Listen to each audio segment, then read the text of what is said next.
है। हाँ, यहीं से स्टार्ट करते हैं, फिर वो आ जाएगा नेक्स्ट पेज पे। ठीक है, ठीक है, ठीक है। हाँ, बताओ, 12th क्वेश्चन हो गया।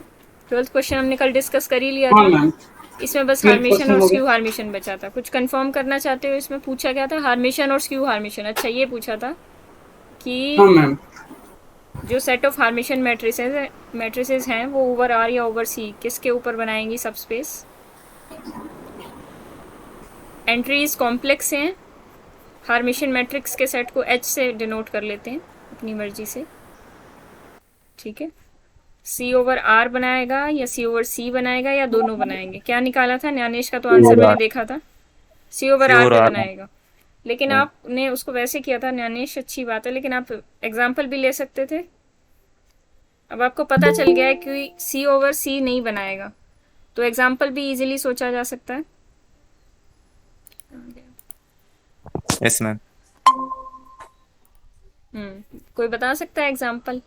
सी वन में आई हाँ, 1i -i 1। Minus I Y. हम्म इसको आई से ये मल्टीप्लाई किया हार्मिशन था। है। ये हार्मिशन है, इसको आयटा से या किसी भी इमेजिनरी या कॉम्प्लेक्स नंबर से मल्टीप्लाई करेंगे तो मल्टीप्लिकेशन के बाद जो मैट्रिक्स बनेगी वो क्या नहीं होगी? हार्मिशन नहीं आएगी। वो मैट्रिक्स क्या बनेगी बताओ? Eta -1 1 eta.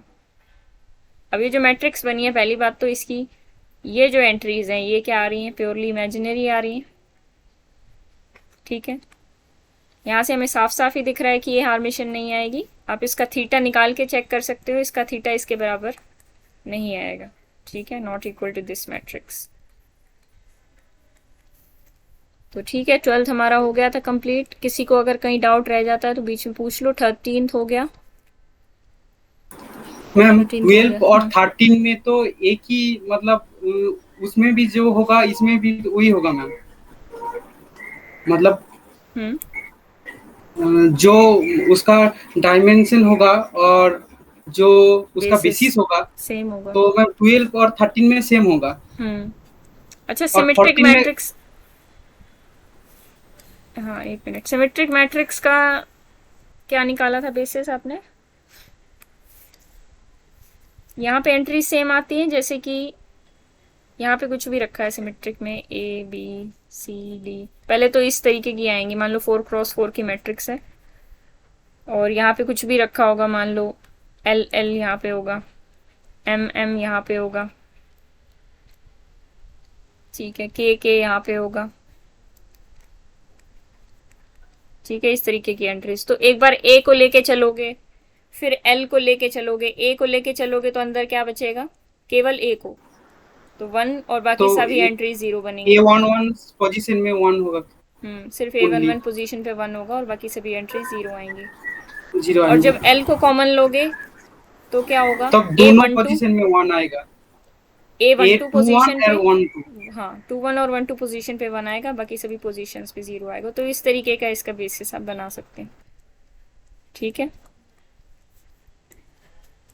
Ma'am dimension of Hermitian matrix क्या होगा? Dimension of Hermitian matrix over over R C. निकालना पड़ेगा हमें। ओवर सी की तो बात ही नहीं हो सकती, over over R. Over R. है ना? तो ओवर आर जब इसकी डायमेंशन निकालेंगे क्या निकलेगी? हार्मिशन में कंडीशन क्या होती है? यहाँ पे जो एंट्री पड़ी होगी A11 A12 A13, ऐसे एग्जांपल लेके चलते हैं। A21, यहाँ 21 नहीं पड़ा होगा, इसी का कंजुगेट पड़ा होता है ना यहाँ पे, A12 का कंजुगेट, A22 A33। और यहाँ पे क्या पड़ा होता है? जो भी एंट्री आएगी 2 3, और यहाँ हाँ, पे 2 3 का कॉन्जुगेट और A13 का कॉन्जुगेट। अब आपको दिख रहा है ये जो एंट्रीज है कॉन्जुगेट वाली, ये डिपेंडेंट है लीनियरली किन के ऊपर? A12 A13 और ये वाला A23 के ऊपर। ठीक है, तो उन वाले को आपको कंसिडर नहीं करना है। डायमेंशन किसकी हेल्प से निकलेगी? ये तो डिपेंडेंट ही है, इंडिपेंडेंट एंट्रीज की हेल्प से निकलेगी। ठीक है, उनकी हेल्प से निकालो। अब यहाँ पे किस टाइप का नंबर होगा? A plus iota B. यहाँ पे भी कुछ C plus iota D type का होगा, यहाँ पे भी कुछ E plus iota F type का होगा।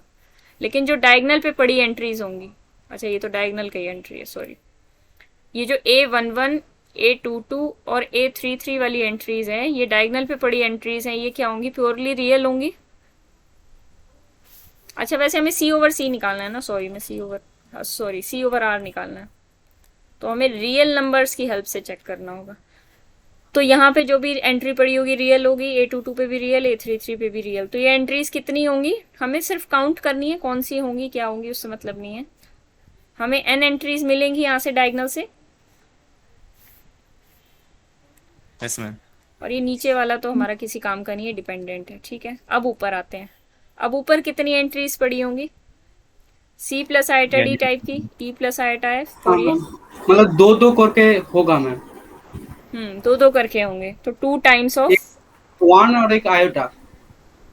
हाँ टू 1 और टाइम्स आईटा एन। की हेल्प से बन रही हूँ। 2 टाइम्स ऑफ क्या बनेगा ये, n into N N into N. Minus one, n into n minus 1/2 बनेगा आई थिंक। Yes ma'am. 1 2, हाँ ठीक है।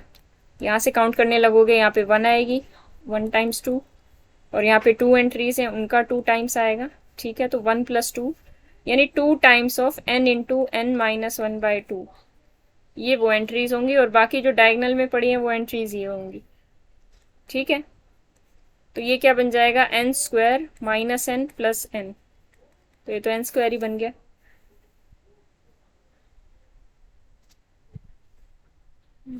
एक दो तीन चार पाँच छः, हाँ ठीक, n स्क्वायर आएगा। हाँ मैम, इंस्क्वायरी तो आएगा। ठीक है, आंसर भी मैच कर लेना। तो इस तरीके से काउंट करनी है, मैंने बस इसको जनरलाइज कर दिया और कुछ नहीं। जनरल वे में लेके चलोगे तो क्या होगा, नीचे वाले एंट्रीज लिखे ना लिखे, यहाँ पे कुछ डायगोनल पड़ा होगा, उसके अंदर होंगी n रियल एंट्रीज। ठीक है, ऊपर यहाँ पे कौन सी होंगी, सबसे पहले यहाँ पे कितनी एंट्रीज पड़ी होंगी वहां से काउंट करना शुरू करना है। यहाँ पे n-1 एंट्रीज पड़ी होंगी पहली रो में। ठीक है, n-1 ही नहीं, n-1 की डबल एंट्रीज पड़ी होंगी, 2 इंटू n-1। डबल क्यों, क्योंकि a प्लस आइटा b के टाइप के नंबर्स हैं, तो उसमें 2 रियल नंबर्स का यूज हो रहा है बनाने में, 2 आर्बिट्रेरी रियल कॉन्स्टेंट्स का ओवर r यूज हो रहा है, तो ये a और b यानी डबल हो जाएगा। नेक्स्ट में क्या होगा, एक एंट्री कम हो जाएगी, वो एंट्री क्या हो जाएगी, 2n-2। इसी तरह चलते चलते चलते चलते लास्ट में जाके आपके पास क्या बचेगा, एक एंट्री बचेगी, तो 2 टाइम्स ऑफ दैट एंट्री 1। ठीक है, तो इन सब का आपको सम करना है, 1 plus 2 plus up to so on. आपको छोटी मैट्रिक्स लेके बड़ी पे जनरलाइज कर लेना होता है, आसान तरीका यही है निकालने का। लेकिन ये जो क्वेश्चन दिए हैं ये इनका लेवल बहुत हाई है, एग्जाम में जब क्वेश्चन आएगा डायमेंशन निकालने का उसके ऑप्शन दिए होंगे, तो हम लोग तो कभी डायमेंशन निकालते नहीं थे। वो मैंने आपको ये डायमेंशन वाली ये असाइनमेंट दी तो मैंने भी डायमेंशन निकाली, नहीं तो मैं भी कभी डायमेंशन नहीं निकालती थी, सिर्फ ऑप्शन से करते हैं। मेन तरीका क्या होता है, हम लोग ऑप्शन से कर लेते हैं, क्योंकि एग्जाम में ऑब्जेक्टिव टाइप पेपर में कोई ज़रूरत ही नहीं होती आपको जनरलाइज करने की, पर यहाँ पे आप कुछ बहुत बहुत कुछ सीख जाओगे जनरलाइज करते करते इसको। ठीक है, ये क्या बन जाएगा, 2 into n into n-1/2 plus n। ठीक है, ये आंसर आ जाएगा n स्क्वायर। हार्मिशन की ये हो गई। स्क्यू हार्मिशन की क्या बनेगी, n स्क्वायर माइनस n।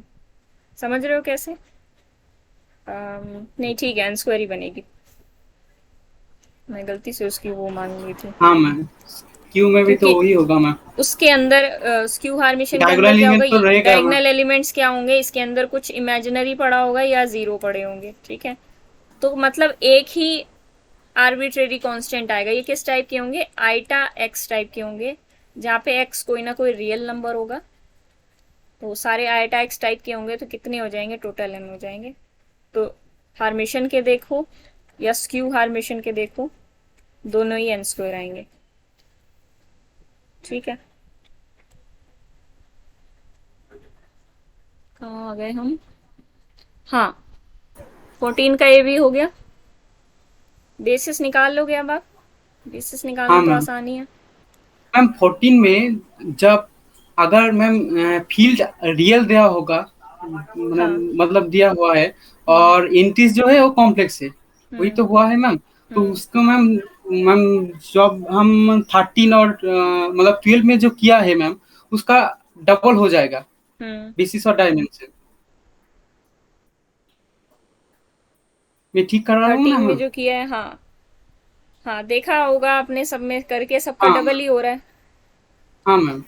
ठीक है, पर हार्मिशन और स्क्यू हार्मिशन के केस में आपको देखना पड़ेगा ना, यहाँ पे हाँ, तो वो यहाँ दोनों पे अलग है। केसेस, हाँ वो दोनों हाँ अलग हैं, बाकी हाँ सब मैम। तो डबल ही हो जाते हैं। हाँ मैम। ठीक है, तो ठीक है, तो ऐसा नहीं है हो जाएगा। डायरेक्टली आपको दिया गया होगा, कुछ ना कुछ घुमा फिरा के दिया होगा, तो एक बार अपना थोड़ा सा अटेंटिवली देख लेना कि कुछ चेंज तो नहीं हो रहा है वहाँ पे। ठीक है, ठीक है मैम। 14th। 14 तो हो गया मैम। 14th हो गया कंप्लीट। अब आ जाओ 15 पे। 15 में हमने कौन कौन से कर लिए थे कल? 15 में तो 5 तक हुआ था आई थिंक। ये 5 तक डिलीट हो कर दूं ना ये सारा? हाँ मैम। यहीं पे साइड में ही लिखना है ना।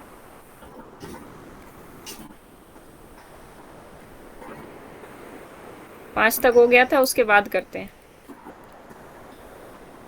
ठीक है। तो 6 देखते हैं, 6 में आपने क्या आंसर निकाला है? 6 में थोड़ा सा हमें जनरलाइज करना था। 99 मैम। इजी हो क्वेश्चन। 99। 99। 99 सिक्स में वही तो आंसर है। क्या है? 99 है। 99 कैसे आ गया? मैम देखो 99 या 49 कुछ ऐसा आना चाहिए ना। 49 6 में मैम। हम्म देखो 49 उसमें क्या कैसे आई? बोल रखा है, 6 6 6 6, हाँ ये है। x1 से x100 तक टपल का सेट दे रखा है। आपका क्या आया एक तक? मैं मेरा सोल्व नहीं हुआ। कुछ क्वेश्चंस ज्यादा डिफिकल्ट लगे होंगे, कुछ इजी भी थे इसमें। देखो हमें क्या करना है, x1।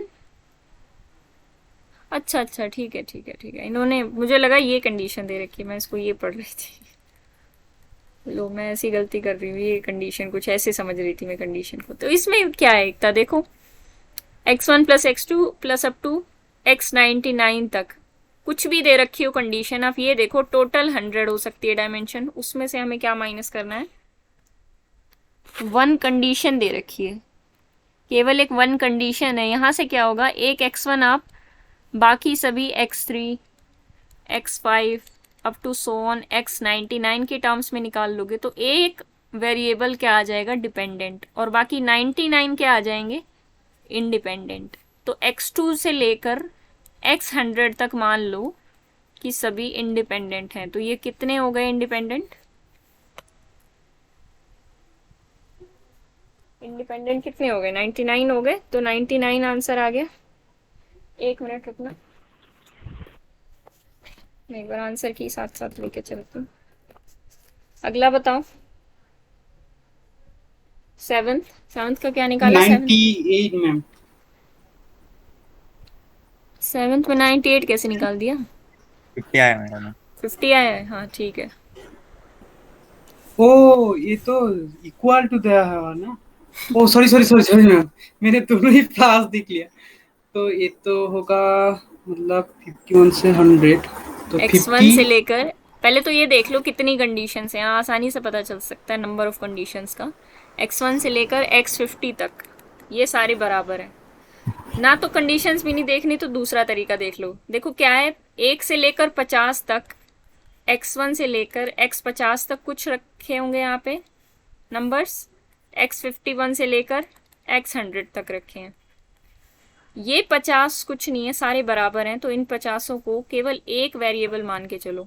ठीक है, अब बचे ये 50 और आगे बोल रखा है x51 से लेकर x100 तक का सम कितना है, 0।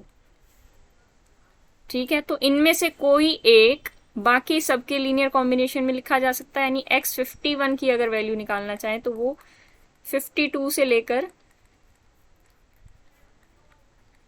100 तक के लीनियर कॉम्बिनेशन में लिखा जा सकता है। तो 51 क्या हो जाएगा, डिपेंडेंट हो जाएगा। ठीक है, तो ये डिपेंडेंट हो गया तो इसको छोड़ दो। ठीक है, 51 के बाद 52 से 100 कितने बचे, 49।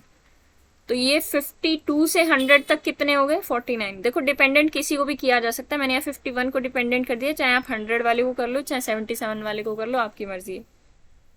ठीक है, तो 52 से 100 तक कितने इंडिपेंडेंट बचे? 49। 51 डिपेंडेंट है तो उसका रोल ही नहीं है। x1 से लेकर x50 तक सारे एक ही वेरिएबल की फॉर्म में है, तो x1 से लेकर x50 तक जितने भी हैं उनको k पुट कर लो, तो बस एक इंडिपेंडेंट वेरिएबल होगा वहां पे, और एक वेरिएबल की टर्म्स में बाकी सारे लिखे जाएंगे, k 50 तक k आ जाएगा। ठीक है, या दूसरा तरीका बताऊं, नंबर ऑफ कंडीशन से अगर देखना चाहो वैसे देख लो, जैसे ज्यादा समझ में आता है। 100 है total number of variables, total number of constants.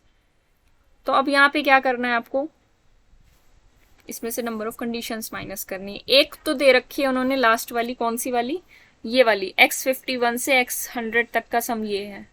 दूसरी कंडीशन आपको कौन सी देखनी है, जो ये वाली है। अब ये कितनी नंबर ऑफ कंडीशंस है वो हमें चेक करना है। एक बार इसको ऐसे पुट कर लो, x1 is equal to x2, x2 is equal to x3, x3 is equal to x4, ठीक है, x49 is equal to x50। यहाँ पे अब जब आप काउंट करने लगोगे तो कितनी आएगी, 1 2 3 अप टू सो ऑन, कितनी है, 49 कंडीशंस हैं। ठीक है, 49 कंडीशंस माइनस करनी थी, +1 कौन सी वाली माइनस करनी थी, जो सम की फॉर्म में दे रखी थी, x51 से x100 तक। आंसर क्या आ जाएगा, 50। ठीक है, दोनों तरीके। ठीक है मैम, तब मैम पहली वाली तरीका बड़ा इजी है मैम। पहले वाला तरीका, हाँ ऐसे कर लो, पहले वाला तरीका मुझे भी ज्यादा अच्छा लगता है। ठीक हाँ है, मैम। मैम ये वाला सेशन रिकॉर्ड हो रहा है? 1 मिनट, ये क्या हो गया, हाँ रिकॉर्ड हो रहा है। ठीक है मैम। क्या बात है, मैना का थोड़ा प्रॉब्लम चल रहा है, हाँ उसका हाँ रिकॉर्ड हो नेटवर्क रहा बड़ा प्रॉब्लम कर रहा है। है, बारिश की वजह से हो ही रहा है ऐसा। हाँ मैम। ठीक है, तो आगे बढ़ते हैं, अगला बताओ। इसको मैं डिलीट ही कर दूं, साथ साथ नोट कर ही रहे हो, अगर नोट करने में कुछ रह जाता है तो बता देना, क्योंकि मैं साथ साथ डिलीट करते चल रही हूँ। आज लाइव ठीक है नोट्स में आपको मिल नहीं पाएगा ना ये। 1 मिनट, ठीक है मैम। क्या बात हो रही है, 1 सेकेंड रुको।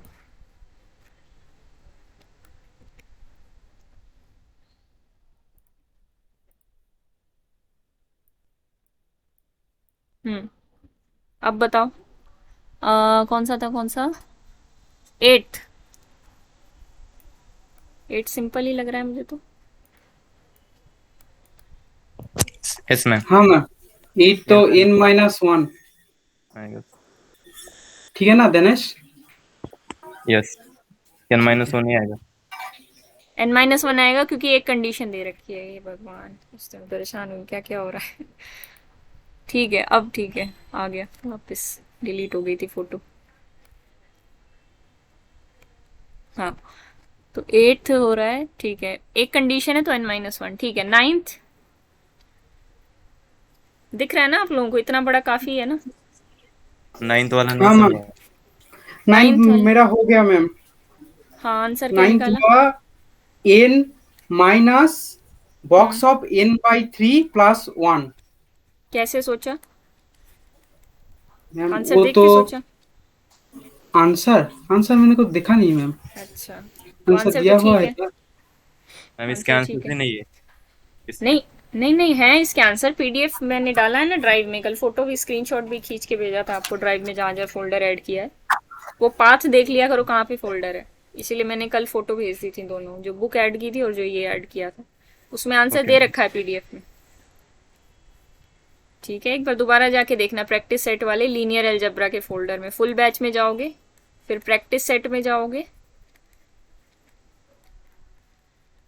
और मैम उसके आगे बाद से लीनियर आंसर अलजेब्रा। मत डाला करो मैम। हाँ वैसे मजा नहीं आता हाँ मैम, आंसर डाल दो तो। दिखा नहीं मैम। मैम ये तो मैम मैं इस तरह कुछ सोचा था, मैम यह जो कंडीशन दिया हुआ है तो मैम 3 का मल्टीपल मतलब 3 के सेम मल्टीपल होगा। कैसे निकाले जाए, पहले तो बात ये है कि 3 के मल्टीपल कैसे निकाले जाए। इन्होंने क्या रखा है, x3 रख दो जहां भी 3 के मल्टीपल पड़े हैं। ठीक है, 3 के हाँ मैम, मल्टीपल भी किस टाइप के, जहां पे k greater than equal to 1 है। ध्यान से सुनना, x3 रखना है उस पोजीशन पे, x3 को एक कांस्टेंट मान के चलो। ठीक है, x3 एक फिक्स नंबर मान के चलो। हर जगह वो x3 ही रखना है। कहाँ पे कहाँ रखना है आपको? k1 से शुरू हो रहा है, k1 होगा तो x3 की जगह x3 रखना है। ठीक है, वो तो कोई बड़ी बात नहीं है। उसके बाद क्या होगा? 2 रखोगे तो x6, 3 रखोगे तो x9, 4 रखोगे तो x10, x12, ठीक है, 15। इसी तरीके से 3 के मल्टीपल जहां जहां पड़े हैं उनकी जगह पे आपको ये रखना है। तो अब एक बात समझो, यहाँ पे अगर ऑप्शन दिए हुए होते तब तो ये क्वेश्चन कुछ नहीं था, क्योंकि n की वैल्यू लेके आप ऑप्शन में पुट करते और काम बन जाता। शायद प्रीवियस ईयर में कुछ ऐसे क्वेश्चन होंगे भी डायमेंशन निकालने वाले, वो बाय ऑप्शन हो जाएंगे सिंपली। लेकिन यहाँ पे हमें पता करना पड़ेगा कि कितने नंबर्स दे रखे हैं x1 से लेकर। अब कुछ सब कुछ जनरलाइज्ड है, तो दिक्कत यहाँ पे आती है। अगर x1 से लेकर x10 तक होते तो आप सिंपल ये कह देते कि x3, x6 और x9 इन तीनों की जगह हम x3 रख देंगे, तब तो काम आसान था। लेकिन इन्होंने क्या कर रखा है?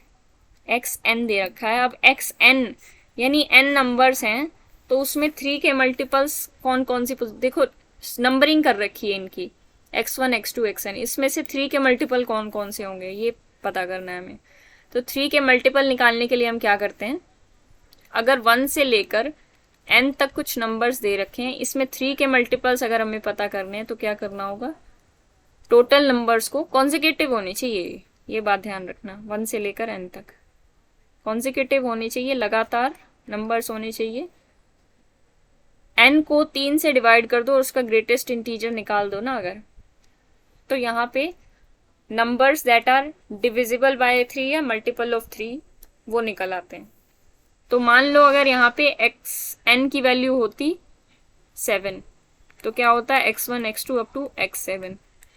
तो कैसे निकालते 3 के मल्टीपल वाले पोजीशंस? 7/3, तो ये क्या आ जाता?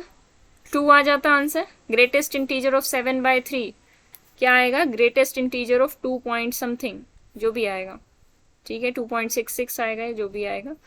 तो इसका आंसर क्या आ जाएगा? ग्रेटेस्ट इंटीजर क्या बन जाएगा? 2, ठीक है। तो इसका मतलब इसके अंदर कौन से वो 2 पोजीशंस हैं जहां पे 3 के मल्टीपल आ रहे हैं? एक x3 हो जाएगा और एक x6 हो जाएगा। इसी तरह किसी भी n के लिए चेक करोगे यही आएगा, ठीक है। ठीक है मैम, हो 2 गया। के मल्टीपल्स निकालने होते तो क्या करते? 2 के मल्टीपल्स n/2 मतलब थर्ड ब्रैकेट, मतलब greatest integer function third bracket n/2। n/2 का, हाँ, n/2 का ग्रेटेस्ट इंटीजर निकाल देते। वो जिसका भी बोलेगा अब मैम, मेरे समझ में आ गया मैम, मतलब उस हाँ। क्वेश्चन में ज्यादा अगर इस टाइप के निकालने होते, 5 के मल्टीपल टाइप के निकालने होते हैं, x5 x10 x15, इस टाइप के कितने होंगे ये पूछा जाता किसी भी n नंबर्स में, तो n/5 का ग्रेटेस्ट इंटीजर करते। जिसका भी मल्टीपल पूछ ले उसका ही ग्रेटेस्ट इंटीजर करेंगे। इसका भी दोबारा यूज भी होगा किसी क्वेश्चन में, देखेंगे एक बार आगे, एक और ऐसा क्वेश्चन आएगा उसमें देखते हैं, ठीक है। तो यहां से क्या हो जाएगा? n - n/3, ठीक है। लेकिन ये +1 क्यों किया गया? +1 क्योंकि एक मतलब एक को तो देना पड़ेगा, मतलब हर हमने मतलब क्या किया? हमने x3 को तो रहना पड़ेगा। x3 को तो रहना पड़ेगा। मान लो ये होता हमारे पास x1 x2 x3 up to so on x7, ठीक है। तो हमने क्या किया होता है, यहाँ से पूरा लिख देते हैं, x4 x5 x6, ठीक है। तो हमने क्या किया होता, वो 3 के मल्टीपल हमने पूरी तरह इन n नंबर्स से निकाल दिए। कौन से हैं वो 3 के मल्टीपल? वो हैं x3 और x6, आपने पूरी तरह निकाल दिया इनको, ठीक है। तो आपके पास अब नंबर्स कौन से बचे? x1 x2 x4 x5 और x7। लेकिन आपको उनको रखना भी तो है, उनको निकालना नहीं है पूरी तरह, उनकी जगह पे एक फिक्स नंबर रखना है। अब जो भी उसकी जगह पे रखोगे आप, उसकी जगह मान लो आप कुछ m नंबर रख रहे हो, यहाँ पे भी m रख रहे हो, यहाँ पे भी m रख रहे हो, तो वो m एक आर्बिट्रेरी कांस्टेंट का तो काम करेगा, उसको तो अटैच करना पड़ेगा अपने सेट में। यानी जो नया सेट क्रिएट होगा वो ये होगा, x1 x2, यहाँ पे m आ जाएगा, यहाँ पे x4 x5 m और x7। यहाँ तक क्लियर है सबको? यहाँ तक कोई डाउट है तो बताओ। क्लियर है। ठीक है, तो कितने हो गए, अब काउंट करो कितने हो गए फ्री वेरिएबल्स या आर्बिट्रेरी कांस्टेंट। 1 2 3 4 5 6। ठीक है, तो इस तरीके से काउंट करना है। तो जो हमने n/3 सारे निकाल दिए थे, अब उनमें एक और तो ऐड करना पड़ेगा जो जनरलाइज्ड है, हर पोजीशन पे रखा जा रहा है 3 के मल्टीपल वाली, x3 की जगह पे और x6 और x9 इन सब की जगह पे एक ऐसा कांस्टेंट तो है जो रखा जा रहा है, तो उसको वापस ऐड करना पड़ेगा, इसलिए हमने +1 वापस किया। ठीक है, आगे बढ़ू। Yes ma'am. इसकी आंसर की दी हुई है, मुझे यहाँ पे आंसर लिखने की ज़रूरत नहीं है, उसमें से देख लेना जाके। ठीक है, डिस्कस तो हो ही रहे हैं। आगे बताओ, ये है 10th क्वेश्चन, ये इंटरेस्टिंग है, ये शायद किसी एग्जाम में भी आया हुआ है, ऐसे क्वेश्चन आ 2n जाते minus हैं। 1 मैम। मैम इजी है वो क्वेश्चन। 2n-1 आएगा। 2n-1 है, मेरा अलग है मैम। कुछ और सोच लिया होगा आपने, डिस्कस करते हैं। देखो क्या अगर आया आपका? 3x3 मैट्रिक्स, मेरा n ma'am into n plus 1/2 आया। n into n plus 1/2। Ma'am symmetric देखना मैट्रिक्स गलत है। होगा। नहीं नहीं नहीं हाँ, नहीं, सिमेट्रिक नहीं होगा, सिमेट्रिक नहीं होगा। देखो क्या होगा। इन्होंने कह रखा है जहां पे ये जो सबस्क्रिप्ट है इनका सम सेम आ रहा हो, उनकी जगह पे सेम नंबर रखना है। सेम नंबर आ रहा हो, कौन सा है, एक सेकंड। i+j k+l के बराबर हो, यही वाला ना 10th। हाँ मैम। i+j यानी ये 1 क्या होगा, 2 होगा, इसके बराबर तो कोई नहीं है। अब ये 2 क्या होगा, 1 के बराबर होगा, तो इस पोजीशन पे आपको सेम रखना है। ठीक है, तो इसको इकट्ठा ले सकते हो आप। अब ये 1 3 का सम 4 आएगा, 2 का सम भी 4 आएगा, 3 का सम भी 4 आएगा। आपने जो गलती की है मैं समझ गई, 2 को इंक्लूड नहीं किया इसको सॉल्व करते टाइम, यस मैम यही समझ प्रॉब्लम गया। आई ना। हाँ, इसको ध्यान नहीं दिया आपने, इन तीनों का सम आएगा 4। अगला 5 सम किसका आ रहा है, सॉरी 4, हाँ 5, यहाँ पे गड़बड़ कुछ लिख दिया मैंने, 2 1 2 2 2 3 आएगा यहाँ पे, 2 3। तो अब बस नीचे वाले देख लो, 5 सम किसका आ रहा है, इसका आ रहा है। 6 सम किसका आ रहा है, इस अकेले का आ रहा है। तो अब देखो यहाँ से कितना आएगा, 1 1 1 1 और 1। ये सब कैसा काम कर रहे हैं, इस पोजीशन पे एक्चुअली केवल एक मैम कांस्टेंट आएगा, इस पे कांस्टेंट आएगा, इस पे कांस्टेंट आएगा, मतलब A31 is equal to A22 is equal to A13 बोल रखा है इन्होंने, है ना। तो इन सब पोजीशंस पे क्या आ जाएगा, 1 1 आएगा। तो टोटल कितना आ गया, 5 आ गया, बोलो। ठीक है मैम। वो मैंने क्या किया मैम, बैकवर्ड डायगोनल जो होता है ना, उसको मतलब वो सारी ले लिया और शाम कर दिया। वही आपने भी यही किया है, मतलब मैम मैंने n×n लेकर किया था मैम।